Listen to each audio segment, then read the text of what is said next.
Leaders Live avec le pasteur Mickey Hardy. Bonjour à tous nos téléspectateurs et bienvenue sur le plateau de Leaders Live ici à l'île Maurice avec le pasteur Mickey Hardy. Ce programme consiste en un temps de partage et d'encouragement en direct sur divers sujets avec des serviteurs de Dieu qui par la suite envoient leurs questions à propos du sujet partagé par le frère Mickey. Sans plus tarder, je souhaite la bienvenue au frère Mickey. Bonjour Mickey. Bonjour Gilbert. Et je lui passe la parole. Merci. Oui, c'est toujours bon et encourageant de pouvoir m'adresser aux pasteurs, aux serviteurs de Dieu, à tous ceux qui servent le Seigneur, car je crois que nous tous, nous avons besoin d'être édifiés, encouragés et recevoir de la part du Seigneur un investissement pour nous permettre de mieux servir le Seigneur dans le ministère. Et comme toujours, je veux vous encourager à être libre, à être relax. C'est un moment de partage, c'est un moment de communication.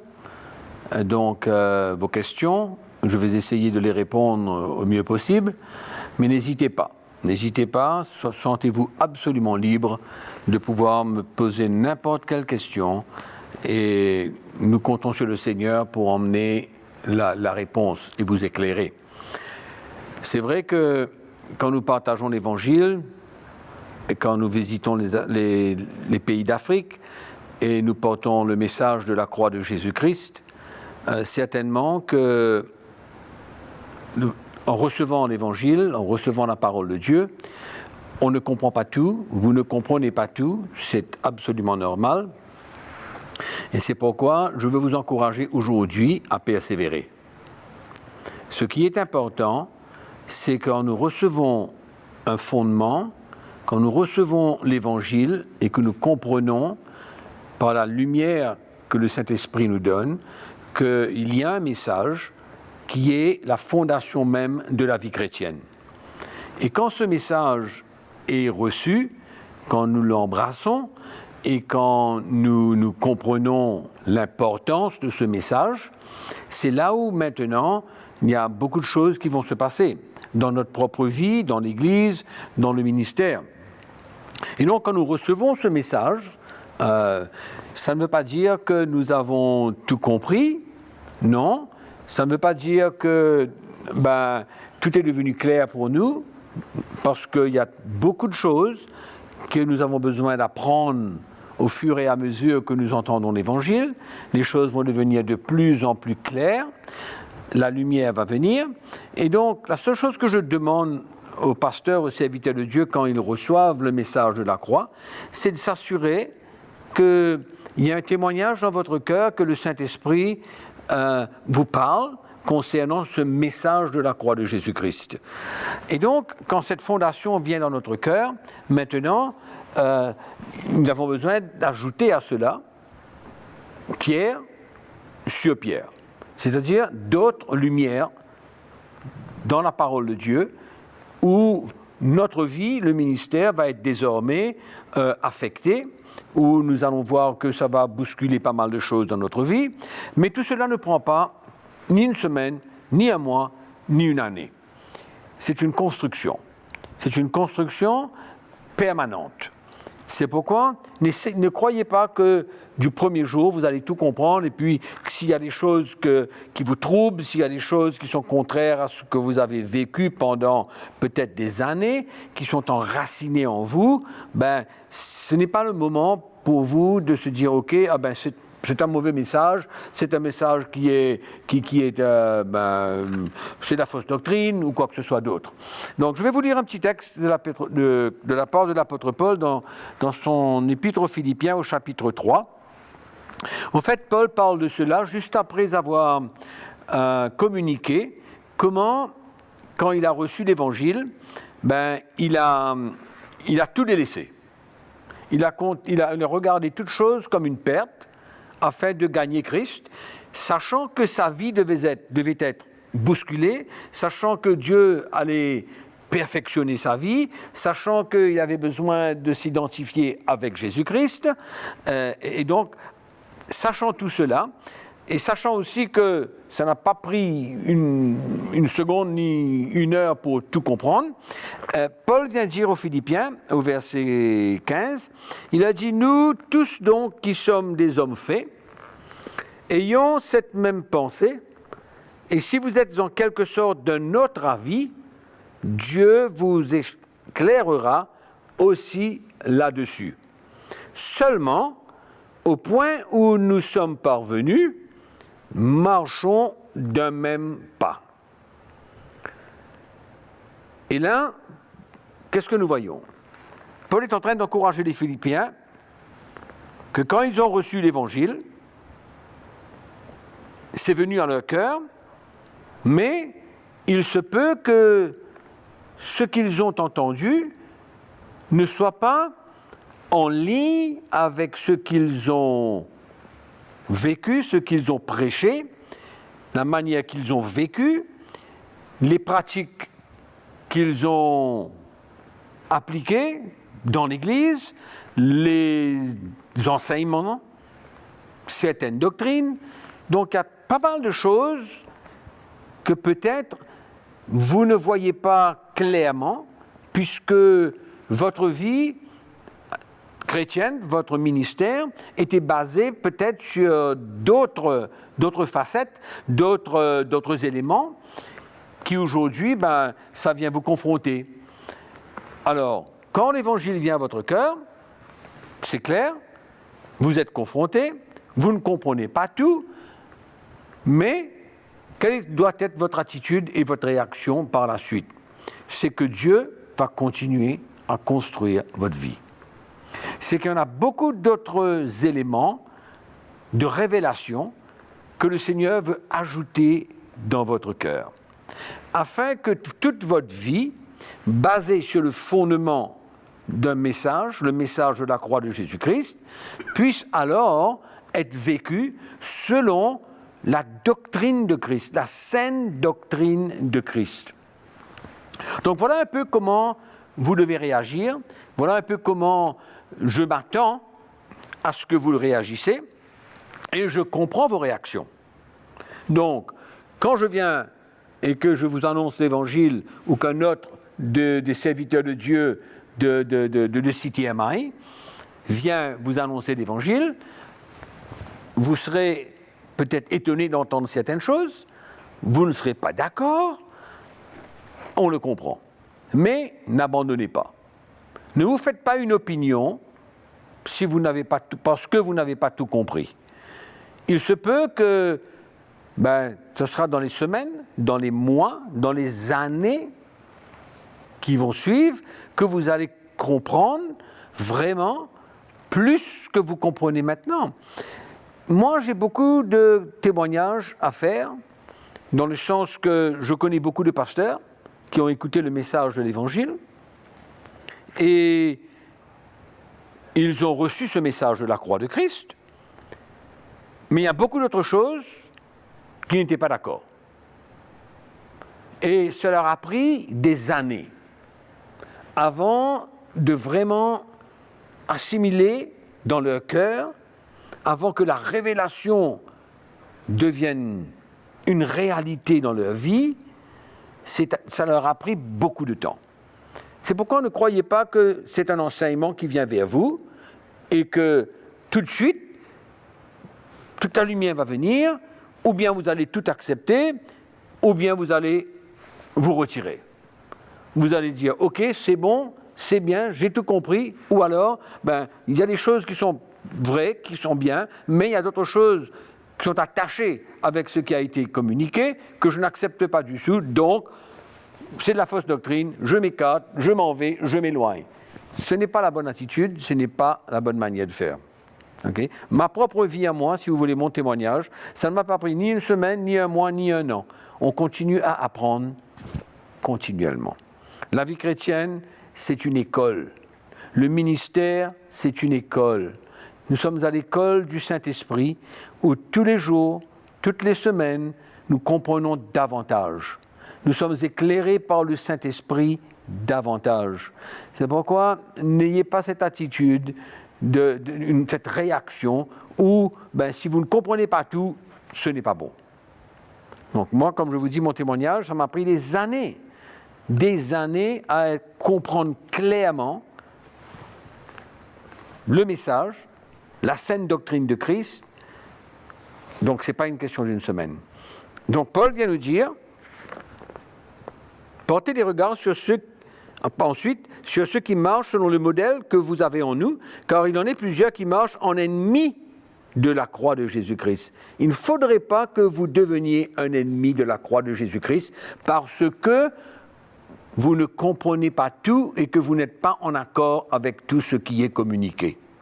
Il faut avoir une attitude où on se dit, peut-être qu'aujourd'hui je ne comprends pas, mais on va vers le Seigneur, on cherche le Seigneur, dans notre communion avec lui, dans sa parole, on fait confiance au Seigneur que le Saint-Esprit nous éclairera davantage. C'est ça l'attitude que nous avons besoin d'avoir. Il ne faudrait pas que nous finissions par devenir un ennemi de la croix de Jésus-Christ. Pourquoi ? Parce que nous ne comprenons pas tout aujourd'hui.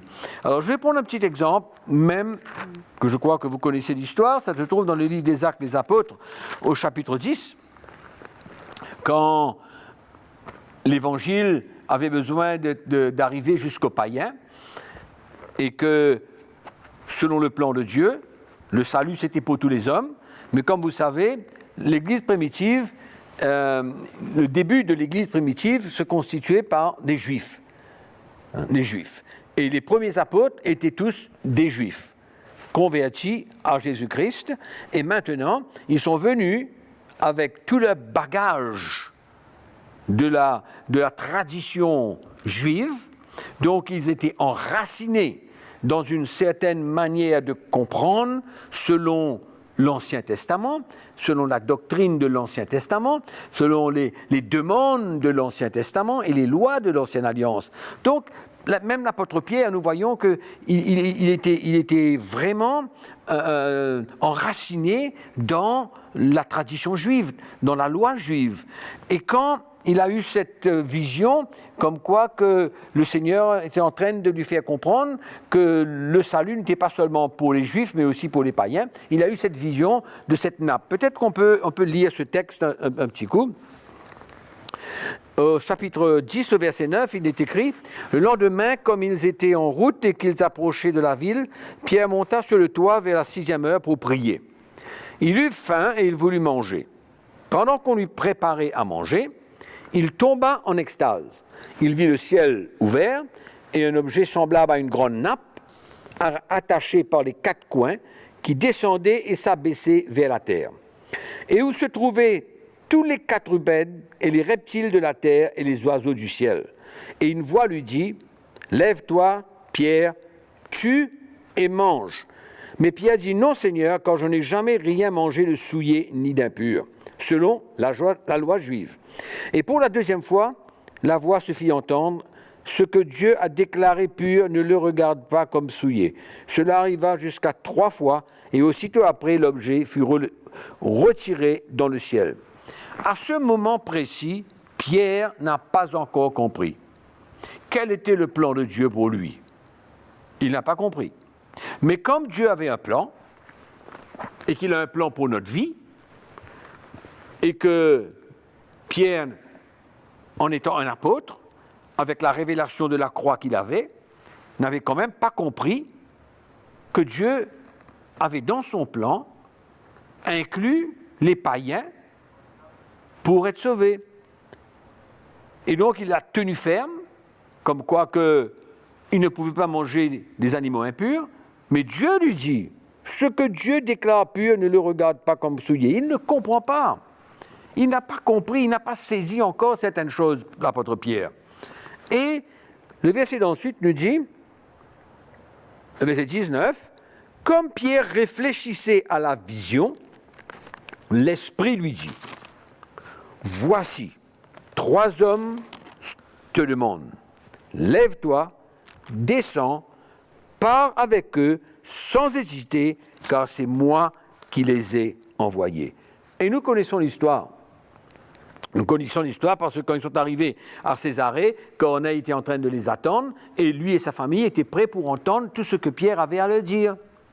Et quand Pierre a commencé à parler avec eux, la Bible nous dit que l'Esprit de Dieu descendit sur cette famille et ils furent convertis, baptisés, et Pierre a alors compris que le salut n'était pas seulement pour les Juifs, mais aussi pour les païens.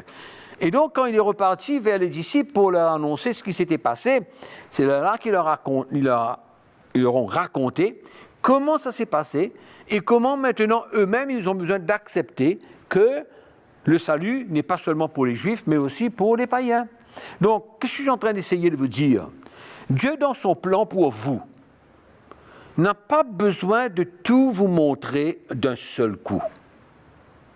Il n'a pas besoin de vous éclairer dans 1 minute ou alors dans quelques heures la compréhension et la révélation de tout l'Évangile, toute la saine doctrine de Christ. Non, Pierre a pris du temps. Il a pris du temps pour tout comprendre, la liberté même du chrétien. Nous voyons ça quand Paul a eu à le reprendre à Jérusalem. Donc, il y a toutes ces choses-là. Si ça se passait aux apôtres et avec tous les serviteurs de Dieu, pourquoi ça ne se passerait pas avec vous? C'est pourquoi quand le message de la croix vient vers vous, il y a une seule chose, la chose la plus importante, c'est que vous recevez une révélation de la fondation de la chrétienté, c'est-à-dire Jésus-Christ et Jésus-Christ crucifié. Notre identification avec lui. Si seulement chacun de nous pouvons comprendre cela, accepter cela comme le fondement de notre vie chrétienne, nous allons alors permettre à Dieu de venir nous éclairer davantage. Pourquoi? Parce qu'aussitôt que cette lumière vient dans notre cœur, le Seigneur va certainement ajouter encore. Il va vous confronter, non seulement pour votre vie, la manière que vous vivez, mais comme j'ai dit tout à l'heure, il y a toutes sortes de facettes dans le ministère où par exemple, moi-même, j'ai eu à ajuster, à changer, à éliminer, à enlever, pour remplacer par une révélation, une nouvelle compréhension de la manière que Dieu veut construire l'Église. Et je veux vous encourager parce que vous aussi, vous allez expérimenter la même chose. Aujourd'hui, peut-être que vous dites, OK, ce que le frère a partagé, ce que j'ai entendu jusqu'à l'heure, je ne peux pas accepter. J'ai appris ça à l'école biblique, j'ai été enseigné de cette manière, je suis enraciné là-dedans, c'est ma manière de voir les choses. OK, pas de problème. Le Seigneur est patient. Il est patient, mais il est aussi fidèle.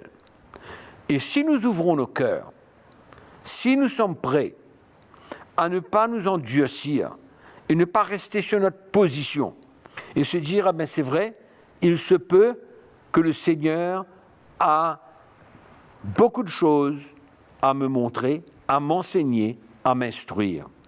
Et ces choses peuvent être différentes et même à l'opposé de ce que j'ai déjà compris auparavant, j'ai appris, j'ai pratiqué, j'ai mis cela en pratique dans l'Église. Il se peut que vous soyez là où vous êtes aujourd'hui. Ce que nous désirons, c'est que notre cœur soit ouvert. Que vous soyez opposé à certaines choses que nous vous partageons,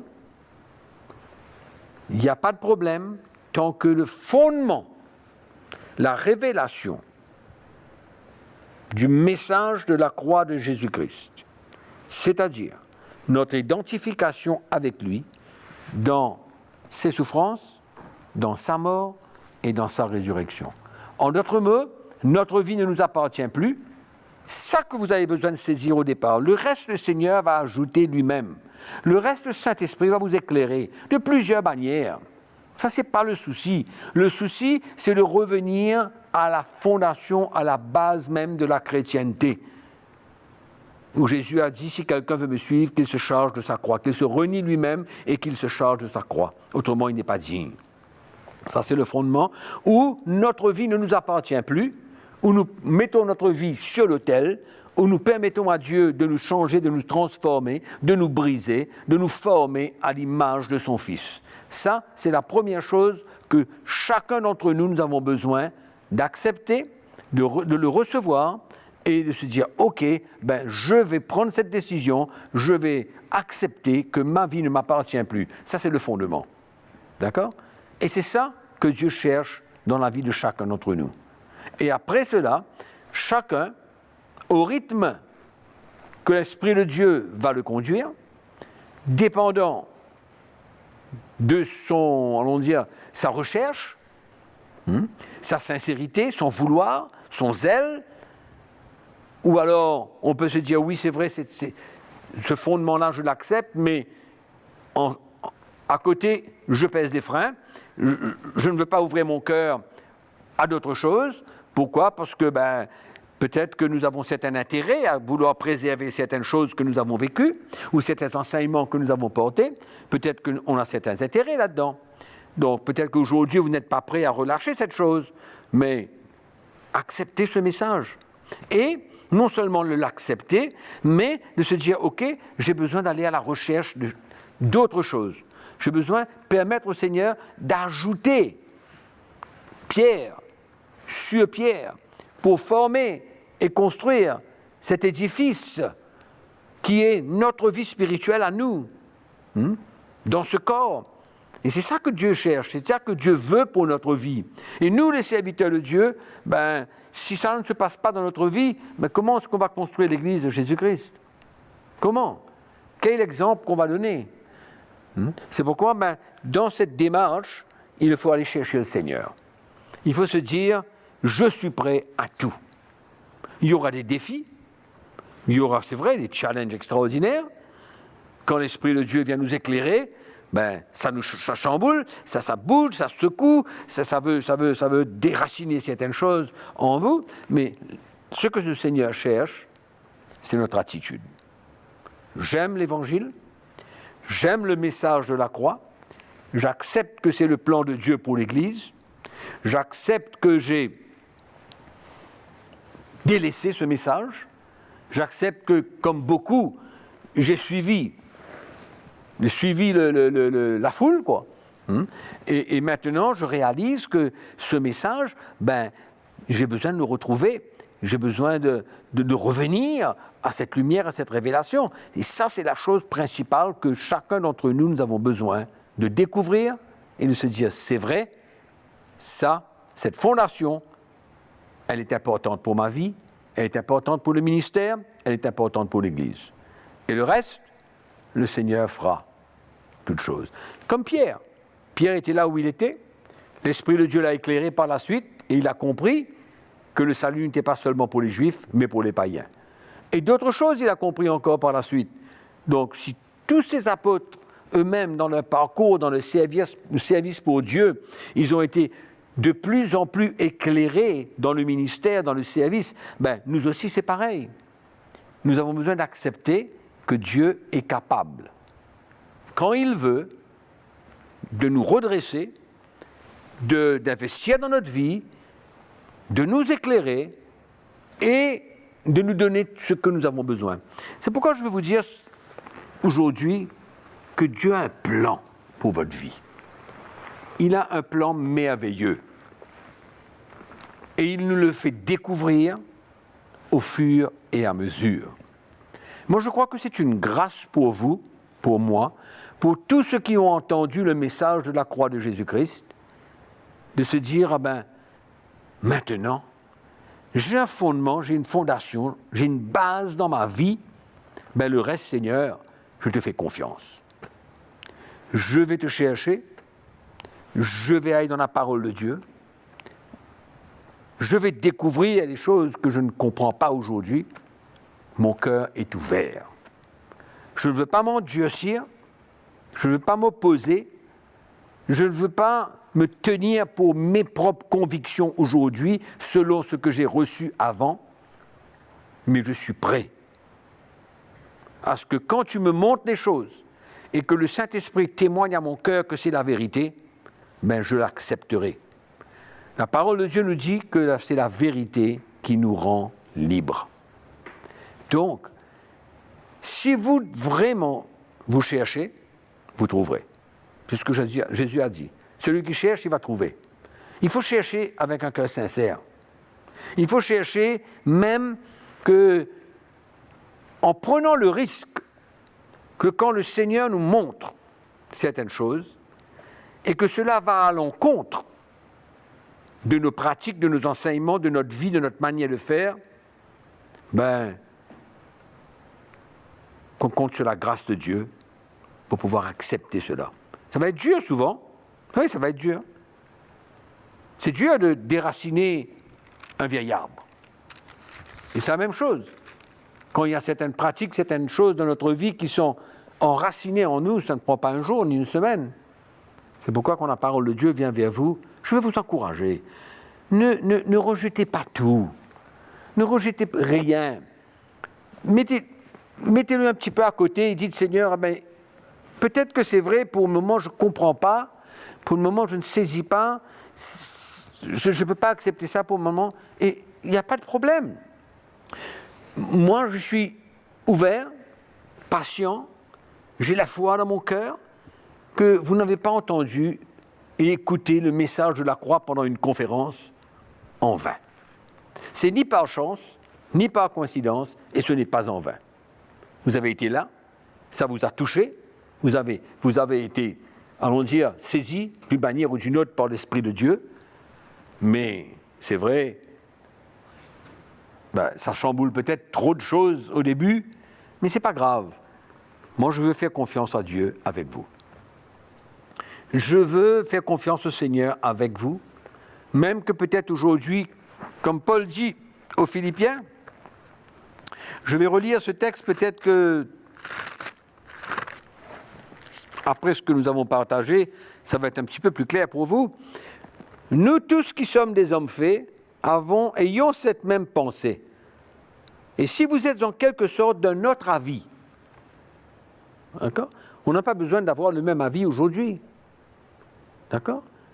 C'est pas obligatoire.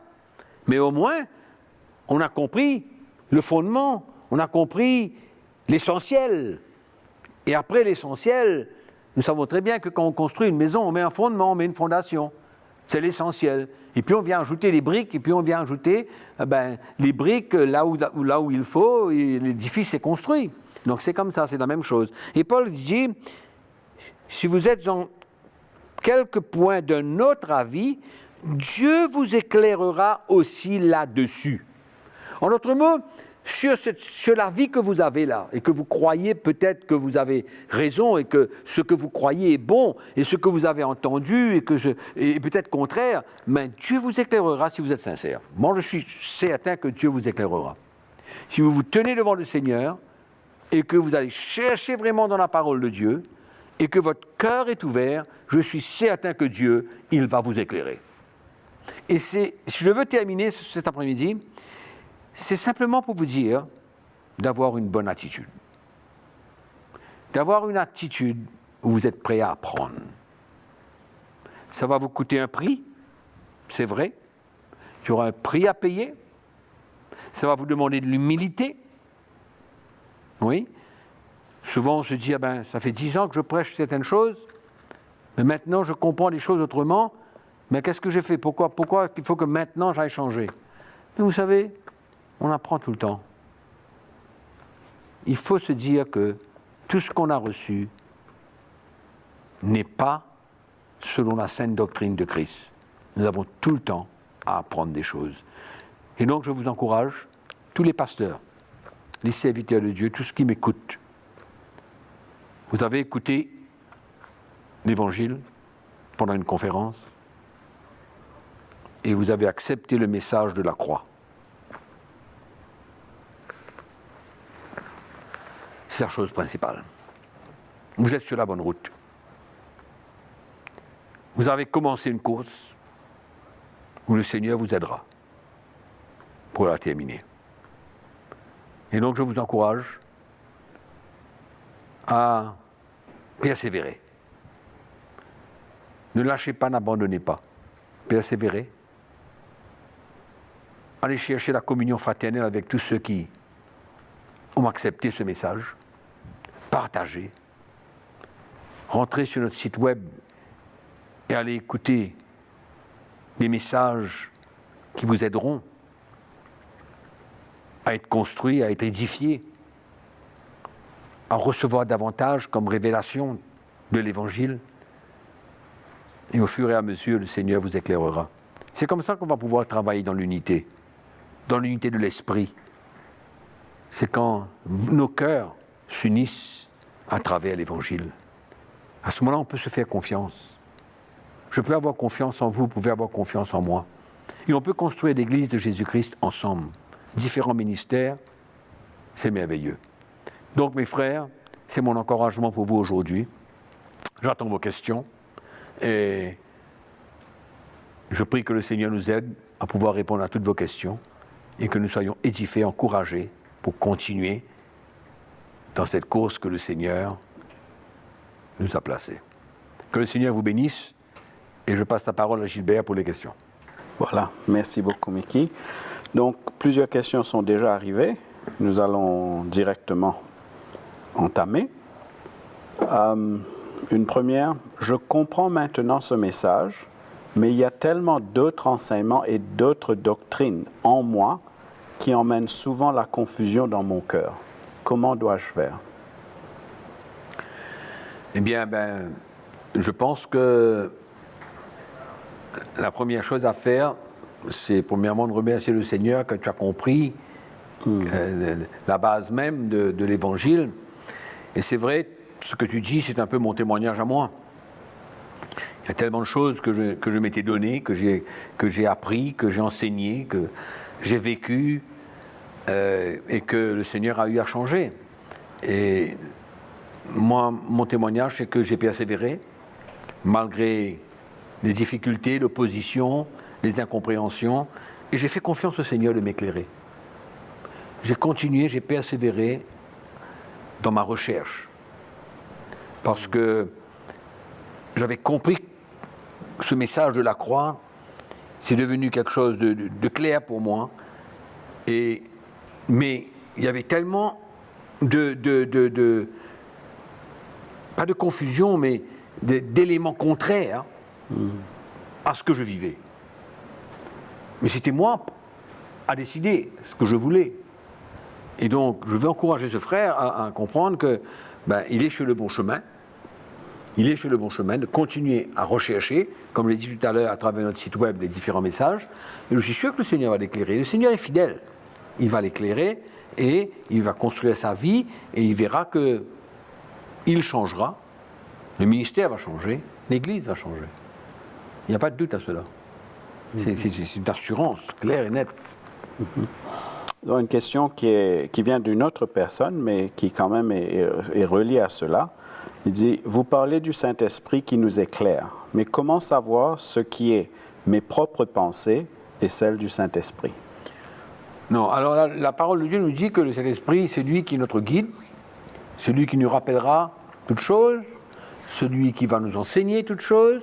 Donc je crois qu'en tant que serviteur de Dieu, en tant que pasteur, nous pouvons faire la différence entre la voix de l'Esprit et la voix de la raison.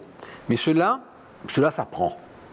Ça prend pourquoi? Parce que quand l'Esprit de Dieu nous parle, il y a une réaction interne. C'est-à-dire, dans notre cœur, il y a un témoignage, il y a une paix, c'est quand la révélation de l'Esprit vient, quand nous lisons la parole de Dieu, par exemple, et que le Seigneur nous éclaire, nous illumine, on comprend, on voit quelque chose, ça témoigne à notre cœur, on sait que c'est le Seigneur qui nous parle.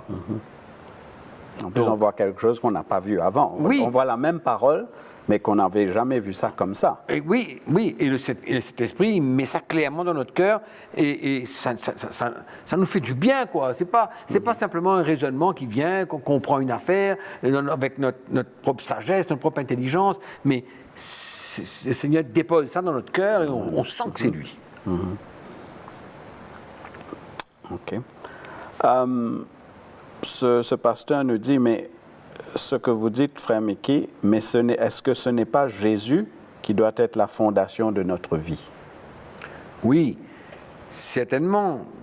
1 Corinthiens chapitre 3, verset 12 nous dit que c'est Jésus qui est le fondement que Paul a posé dans toutes les églises. Mais encore une fois, je viens de dire, ma question, c'est comment est-ce qu'on peut séparer Jésus de la croix? C'est pas possible. On ne peut pas séparer Jésus et la croix parce que sans la croix, il n'y a pas de salut. Exactement. Sans la croix, il n'y a rien. Et donc, et nous voyons au fur et à mesure que si nous ne nous identifions pas à Jésus, dans ses souffrances, dans sa mort, comment parvenir à la vie? Comment? C'est le moyen que Dieu a choisi. C'est pourquoi la croix de Jésus est la fondation même de toute doctrine. Toute doctrine est reliée à la croix de Jésus. Tout, ma vie est reliée à la croix de Jésus. Parce que quand je traverse des moments difficiles de la vie et que je sens que c'est une souffrance pour moi et que Dieu veut me briser, que Dieu veut me changer, c'est ça mon identification à la croix de Jésus-Christ. Et par la suite, à travers cette expérience et à travers ce que l'Esprit de Dieu veut faire dans ma vie maintenant, ben ce sera pour mon bénéfice. Je vais grandir. Je vais rentrer dans une plus grande maturité spirituelle. Et c'est ça le but. Parce que la parole de Dieu nous dit que nous avons besoin de plus en plus de devenir comme lui. C'est ça l'homme fait, que Paul parle dans Éphésiens chapitre 4, et que nous avons lu tout à l'heure quand Paul dit que nous sommes tous des hommes faits. Tu vois? Alors, c'est pourquoi cette croix, on ne peut pas la séparer de Jésus. Bien quand sûr. On parle de Jésus, ben, c'est Jésus, ses souffrances, sa mort, sa résurrection. Comme l'apôtre Paul dit, Jésus-Christ et Jésus-Christ crucifié. Exactement. Donc, on ne peut pas séparer les deux. C'est pourquoi ce fondement de Jésus, ben, il faut prendre tout. Ce qu'il est, ce qu'il a fait. C'est pas simplement notre foi en lui. Absolument. Mais n'y a-t-il pas un problème aujourd'hui au sein de l'Église, j'en parle en général, que beaucoup de gens sont amoureux, suivent Jésus presque comme une personnalité, plutôt que nécessairement Jésus de la parole et ce que l'apôtre Paul, lui, le Jésus que Paul veut nous présenter. Oui, bien sûr, le Jésus que Paul veut nous présenter et qui est complètement différent que, comme tu dis, le Jésus qui tout le temps veut nous bénir, le Jésus qui tout le temps veut nous donner des choses. Mais ce n'est pas la chrétienté, ça. Allons dire que ça, c'est comme une autre religion. Exactement. Ouais? C'est-à-dire, je crois dans quelque chose. Mais la chrétienté, ce n'est pas simplement de croire dans quelque chose. Ce n'est pas simplement de croire en Jésus, le Fils de Dieu. C'est de croire qu'il est le Fils de Dieu, qu'il a souffert, qu'il est mort, qu'il est ressuscité, qu'il est vivant. Et ça doit s'appliquer. Le tout doit s'appliquer dans ma vie. Dans l'intégralité, on ne peut pas prendre une partie de ça. Exactement.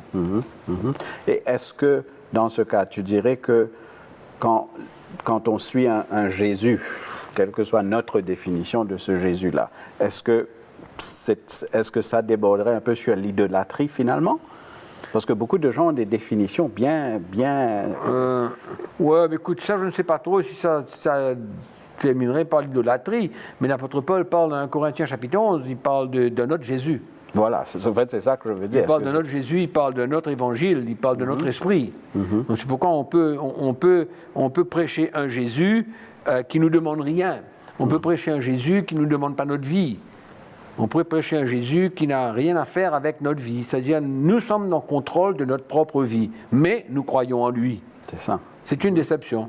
Une tromperie au sein de l'Église en général. Ben oui, c'est une déception. Et on ne peut pas suivre ce Jésus dans le sens que toute la parole de Dieu nous enseigne que Jésus nous demande notre vie, il demande de nous suivre, il demande de prendre notre croix, il nous demande de mourir à nous-mêmes, il nous demande de faire mourir toutes choses, de crucifier notre chair avec ses désirs et ses passions, etc., etc. Donc, de nous revêtir de l'homme nouveau et tout ça, c'est dans la parole de Dieu. On ne peut pas tout enlever tout ça et simplement regarder à ce petit Jésus qui nous aime, qui est là pour nous faire du bien, quoi. Non. D'accord. Maintenant, parlons un petit peu des choses un peu plus pratiques pour les pasteurs qui vivent ces choses-là. qu'est-ce qu'il faut faire si les autres pasteurs qui ont déjà reçu l'évangile de la croix ne veulent pas continuer sur ce chemin, mais ils tiennent cependant à être reconnus comme faisant partie de l'équipe? Encore une fois, ce sont peut-être des pasteurs qui aujourd'hui, peut-être ils ont, comme je l'ai dit tout à l'heure, ils ont aimé l'évangile, ils croient dans ce message, mais à ce moment précis, peut-être ils ne sont pas prêts encore à relâcher.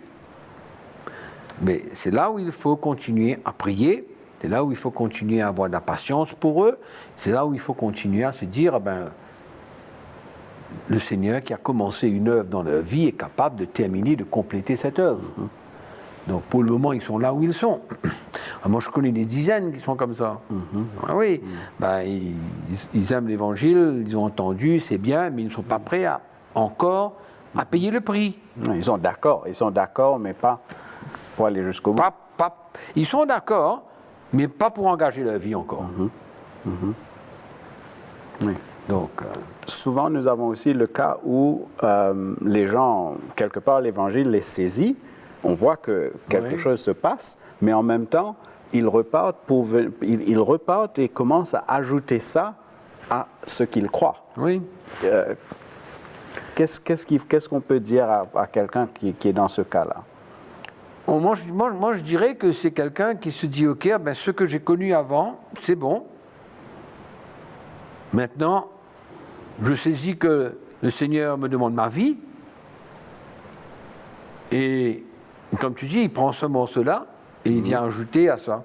Mais il ne réalise pas peut-être qu'aujourd'hui que ce que Dieu va emmener encore dans sa vie va l'emmener à relâcher et à abandonner ce que le Seigneur lui demande d'abandonner. Et qui n'est pas conforme. À la saine doctrine. Donc, tout ça, ce sont des expériences que différents pasteurs, ils vivent différemment. Chacun vit différemment, chacun grandit différemment, chacun grandit à la vitesse que... on a une vitesse différente. Et on ne peut pas juste couper, trancher et dire, ça... Je veux balayer celui-là, il faut mettre une croix sur lui parce qu'il ne comprend rien. Mais moi, je crois qu'il faut être patient, il faut avoir la foi, il faut prier et que le Seigneur continue à investir dans leur vie. Parce que, comme j'ai dit tout à l'heure dans mon partage, je ne crois pas que c'est une coïncidence, je ne crois pas que c'est en vain que quelqu'un vienne là s'asseoir et écoute la parole de Dieu et est d'accord avec le message, mais en même temps, je dis, c'est pas trop ça, c'est pas, etc. Mais il faut faire confiance au Seigneur. Dans ce cas, je pense, en vue de ceux qui sont connectés, surtout, nous les connaissons pas mal d'entre eux, au fait, et ils sont souvent un peu seuls, où ils ont un ou deux pasteurs avec qui ils peuvent connecter et s'identifier. Mais je pense que ce que tu veux faire, c'est vraiment de les encourager à ne pas perdre espoir des frères qui peut-être étaient là, et puis par la suite commencent à dévier, etc. Parce que, comme tu dis, tout le monde est dans un endroit différent à son niveau de compréhension. C'est-à-dire que chacun a investi tellement, d'une telle et telle manière, chacun a vécu sa chrétienté de telle et telle manière, et souvent les pasteurs ont même honte d'aller retirer ce qu'ils ont planté, d'aller déraciner ce qu'ils ont planté, d'aller venir s'ouvrir et se dire, écoutez les gars, non, ce que je vous ai dit là, ce que je vous ai prêché pendant les années, excusez-moi, mais c'est pas la bonne doctrine, et maintenant je viens vous prêcher la bonne doctrine. Moi, je l'aurais fait. Moi j'aurais pris la décision de se dire, ok, pas de problème, j'ai passé à côté, maintenant, je préfère recevoir la grâce de Dieu aujourd'hui et d'amener la vérité que de continuer. Mais souvent, les pasteurs, ils ont honte. Ils n'arrivent pas à s'humilier, mais encore une fois, on est patient. En fait, ce que tu es en train de dire, c'est que tout ça, c'est entre les mains du Seigneur et du Saint-Esprit. C'est pas à nous d'aller forcer les choses ou forcer les gens. C'est pas à nous d'aller forcer quoi que ce soit, et c'est à eux, comme je l'ai dit tout à l'heure, d'aller à la recherche. Quand on comprend le message de la croix, et qu'on a ce fondement, ce retour vers une vie donnée, une vie sacrifiée, ça c'est la base même, d'accord ? Et c'est à ce moment-là que tous les pasteurs sont confrontés à tellement de choses. Maintenant même, là, Au début, là. Et c'est là qu'on a besoin de se dire, chacun est différent. Chacun a fait tellement de choses, et il suffit maintenant que chacun puisse se dire, ok, Seigneur, j'ai reçu ça de toi, maintenant, tu as besoin de me dire comment je vais te servir.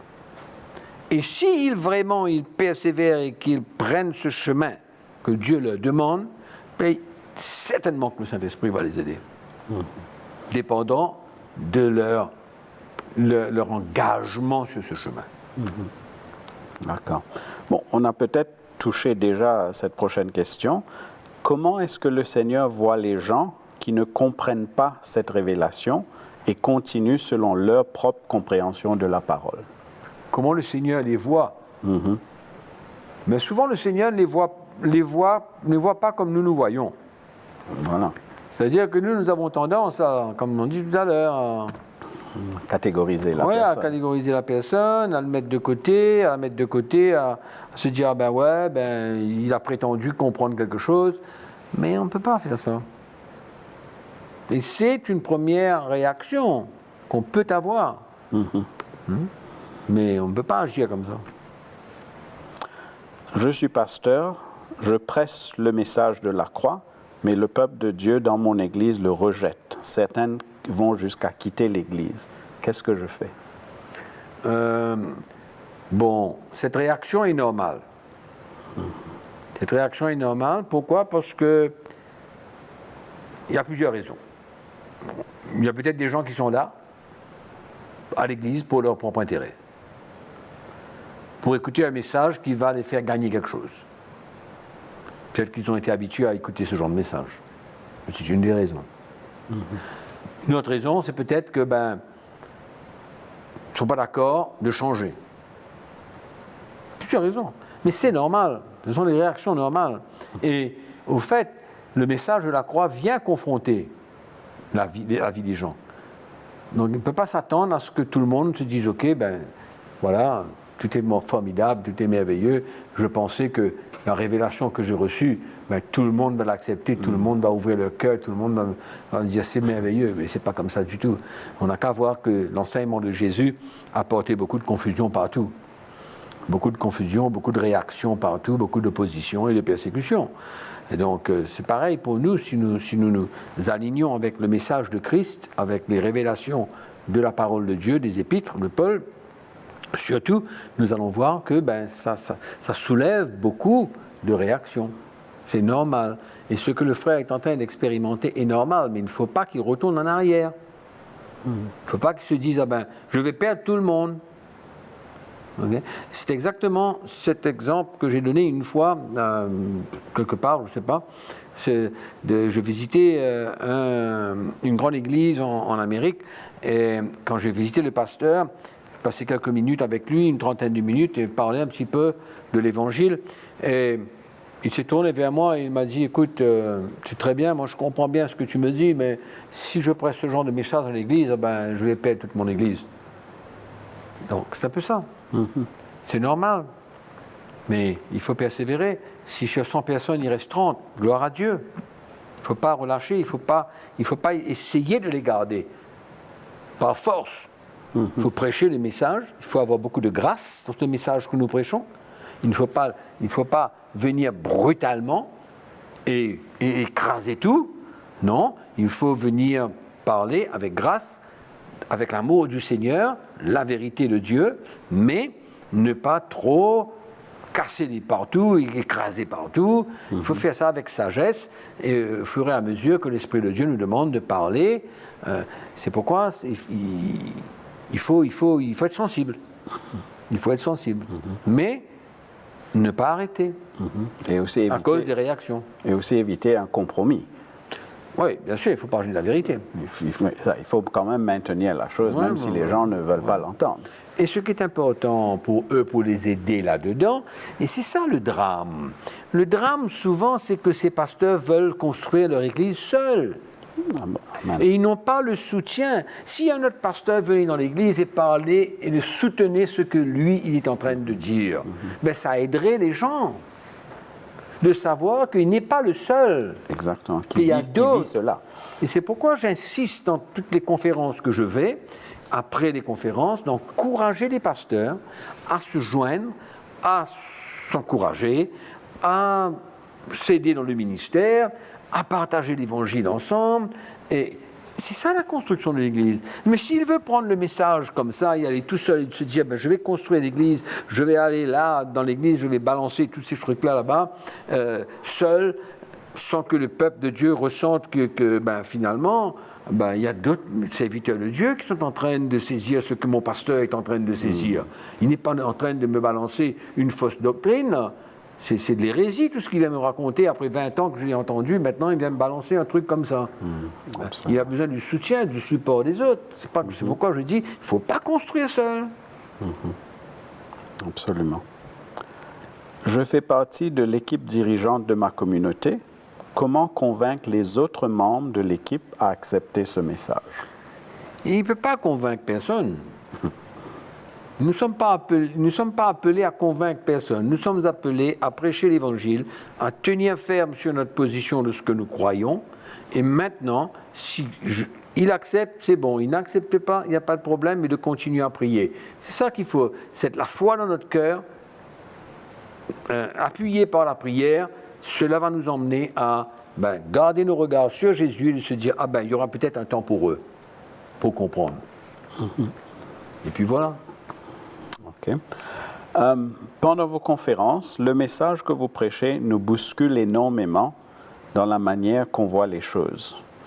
Vous retournez chez vous avec votre équipe, avec des gens qui sont convertis au message. Nous nous retrouvons seuls avec toutes sortes de doctrines et de pratiques étranges. Qu'est-ce qu'on peut faire et comment est-ce qu'on doit agir? Bon, il y a deux choses qu'il a dites là. Il a dit, nous retrouvons seuls.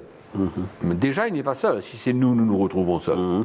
C'est-à-dire qu'il y a beaucoup de pasteurs, au moins, il y a beaucoup de pasteurs qui, dans leur église, se retrouvent seuls. Mais vous n'êtes pas seuls. Donc, c'est un petit peu ma réponse à sa question, c'est de se dire, j'ai encore d'autres pasteurs, d'autres serviteurs de Dieu qui sont là et qui croient comme moi. Mais allons aller les chercher, allons travailler ensemble, on n'est pas seuls. D'accord ? Et puis, il va me dire que je les bouscule. Mais j'espère bien. J'espère bien que la parole de Dieu confronte, la parole de Dieu nous éclaire, illumine nos cœurs. C'est comme ça, hein ? Elle divise l'Évangile. Donc, c'est pourquoi il n'y a pas de problème. C'est normal, ces choses-là. C'est normal. Je ne voudrais pas prêcher l'Évangile si ça n'emmène pas une confrontation, un défi, un challenge dans la vie des pasteurs et des serviteurs de Dieu. Selon la parole de Dieu. Donc, ces deux points-là, je pense qu'il doit se dire, moi je me serais dit, merci Seigneur, j'ai la grâce de comprendre certaines choses, j'ai la grâce d'avoir reçu le message de la croix de Jésus-Christ, qu'importe ce qui arrive, tu vas m'aider, tu vas m'équiper pour pouvoir, comme je l'ai dit tout à l'heure, avec amour, avec grâce, avec vérité, communiquer l'Évangile, et je te fais confiance pour le reste. Et je cherche la communion des frères, des autres pasteurs pour pouvoir ensemble construire. Si moi j'accepte personnellement que ce message que vous prêchez est vrai, et les dirigeants et l'Église refusent de l'accepter et veulent continuer dans leurs pratiques habituelles, je dois faire quoi moi et comment? Moi j'aurais pour le moment, si ça persiste et qu'ils s'opposent réellement, j'aurais trouvé une église où l'évangile est annoncé et d'adhérer à cette église et de travailler ensemble avec les autres qui sont là. Parce qu'en fait, le sens que tu es en train de dire là, c'est peut-être un point à renforcer, c'est que après chaque conférence, il n'y a jamais une personne, il y a toujours une dizaine, une vingtaine de gens dans la ville qui acceptent le message et qui disent on veut collaborer, comment on fait, on a toujours les questions, comment adhérer à CTMA, etc. Exactement. Donc ce qui veut dire qu'il y a un noyau quelque part dans chaque endroit. Et l'autre chose aussi, peut-être qu'on peut les encourager, c'est que s'ils sont dans un endroit, peut-être qu'ils ne connaissent pas, mais qu'ils prennent contact avec nous et on leur fera savoir il y a un pasteur, il y a un groupe qui se rencontre dans votre ville ou dans la ville à côté. On connaît quand même des gens partout dans 30-35 pays d'Afrique. Bon, c'est malheureux de dire que, bon, en Afrique surtout, je dirais, en Afrique surtout, il y a comme un conflit, une compétition, il y a des barrières, il y a des murs, il y a des montagnes qui séparent des pasteurs et des serviteurs de Dieu, qui n'arrivent pas à se faire confiance. Mais quand nous prêchons l'Évangile et que nous demandons aux gens de perdre leur vie, c'est la première occasion qu'ils ont de se dire, mon pasteur ou ces pasteurs-là, ou bien je ne les connais pas, ou bien je n'ai jamais travaillé avec personne, mais c'est de faire le pas, de s'humilier, de dire, ok, même s'il y a eu des problèmes entre nous, on met au clair, on se repent, on pardonne, on met une base sur laquelle nous pouvons travailler ensemble de nouveau, ou peut-être on commence à travailler ensemble, mais on ne peut pas rester sur notre position et aller nous cacher chacun dans son petit coin et de croire que nous allons pouvoir construire l'église de Jésus-Christ. C'est impossible. Ou bien aussi de crier au secours rester dans cette position et crier au secours. Et crier au secours. C'est pourquoi il faut s'aventurer. C'est pourquoi je dis, il faut chercher, il faut se donner, il faut se dire, où sont ces gars-là? Je ne connais pas, comme tu as dit tout à l'heure, je ne connais pas leur nom. Je vais écrire à CTMI, je vais demander le nom des pasteurs qui sont là et qui marchent avec le Seigneur et qui sont prêts à prêcher l'Évangile et à vivre l'Évangile. Exactement. On leur donnera les adresses. Ah, celui-là, non, j'ai eu une bagarre avec lui il y a 3 ans. Ok, va te réconcilier. Exactement. Va te réconcilier, va te repentir ou va te pardonner, mais les choses claires et travailler ensemble. Donc, c'est ça l'Évangile. Autrement, qu'est-ce qui se passe? Comme tu dis, chacun se cache dans son coin, et puis on y reste là, et puis tout le monde nous lève la main, on crie au secours. Et le secours est juste à côté de nous, là, mais on crie au secours. Mais c'est pas possible. Bon, il nous reste à peine 4 minutes. Une dernière, mais il faudra que tu mesures vraiment ta réponse. Est-ce que tu étais seul à recevoir cette révélation? Est-ce que les collègues de ton Église ont accepté cela depuis le départ? Comment est-ce que tu as géré la situation dans l'Église à l'île Maurice? Bon, ce n'était pas une situation très facile à gérer, mais certainement qu'il y avait quelques pasteurs qui n'ont pas voulu et qui sont partis. Mais d'autres sont restés. Et nous travaillons ensemble depuis 30 ans. Et nous avons construit ensemble. Nous sommes dans une équipe extraordinaire aujourd'hui. Mais ce n'était pas facile à gérer. Parce que moi-même, ma vie était bousculée. Moi-même, j'avais besoin de mettre de l'ordre dans pas mal de choses dans ma vie. Et il fallait transmettre le message et faire confiance au Seigneur. Parce que je dois dire que si ce n'est pas une conviction, il y a un problème. Moi, c'était ma conviction. C'était une conviction que c'était un message que j'avais besoin de vivre et que l'Église avait besoin de vivre. Donc, c'était une conviction. Donc, cette conviction qui m'a emmené à faire face avec les bouleversements qu'il y a eu dans l'Église, ceux qui ont accepté, ceux qui n'ont pas accepté, que ce soit pasteurs ou chrétiens, il y a eu tout ça, il y a eu du départ, il y a eu des mécontents, mais où il y a une conviction dans notre cœur, où on va se dire, ok, il y aura une cassure, il y aura un problème, où est-ce qu'on va? Allez, on retourne, allez, on abandonne ce message, on abandonne cette conviction que nous avons et on retourne. Non, on ne peut pas faire ça. Donc, quand le Seigneur m'a éclairé, c'est vrai que c'est totalement la grâce de Dieu, c'est totalement l'aide de Dieu, l'aide de son esprit. J'ai pas toujours fait des choses, je suis sûr, de la bonne manière. Certainement que j'ai dû passer à côté de beaucoup de choses et ne pas faire ce qu'il fallait faire. Mais le Seigneur répare toutes choses. Il répare toutes choses, sa grâce est toujours là. Et aujourd'hui, je suis convaincu et je suis heureux qu'il y a une grande équipe. Il y a une grande équipe, non seulement à Maurice, mais partout dans le monde, avec des gens avec qui nous travaillons, qui sont de cœur ensemble. C'est une belle équipe, quoi, d'hommes, de femmes qui servent le Seigneur et qui travaillent dans le même esprit de l'Évangile. C'est vraiment extraordinaire. Donc, pour toi, en résumé, tu dirais que premièrement, c'est la persévérance dans la conviction que nous avons. Même si on n'a pas tout compris, même si c'est difficile, même si on est opposé, il faut persévérer. On n'a pas le choix là-dessus. Quel choix que nous avons? Le moment qu'on arrête de persévérer, tout arrête. Tout en malheur, tout s'écroule. Et encore une fois, je viens répéter, c'est la grâce de Dieu, c'est la force de Dieu, c'est l'aide de Dieu, son soutien dans toutes choses. Ça n'a pas tout le temps bien marché. Il y a eu beaucoup de problèmes, comme je l'ai dit tout à l'heure. Mais le résultat de la course, c'est que Dieu construit les vies, il arrange les vies, il restaure les vies. C'est ça qui compte. Et voilà, merci beaucoup Mickey. Comme vous avez entendu, c'est le Seigneur lui-même qui bâtit son Église, c'est le Saint-Esprit qui va nous aider, qui va nous guider. Et avec cela, nous vous disons merci d'avoir été avec nous et nous vous donnons rendez-vous pour la prochaine session de Leaders Live. À très bientôt. Merci et au revoir. Et à Mickey pour la dernière frères parole. et sœurs, pasteurs, serviteurs de Dieu, les ouvriers dans la moisson, j'espère que ces moments ont pu être un temps d'encouragement pour vous. Et encore une fois, je vous dis, même si les moments sont difficiles, les temps sont durs, et que ce n'est pas toujours excitant, mais ça vaut la peine de persévérer, ça vaut la peine de continuer.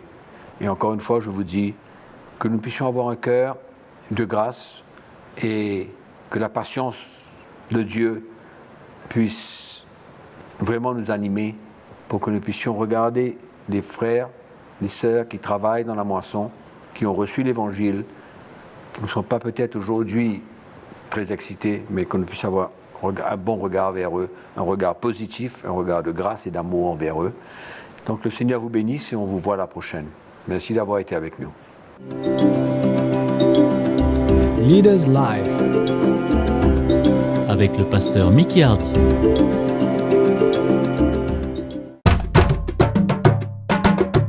Pour plus d'informations, visitez le www.ctmi.org.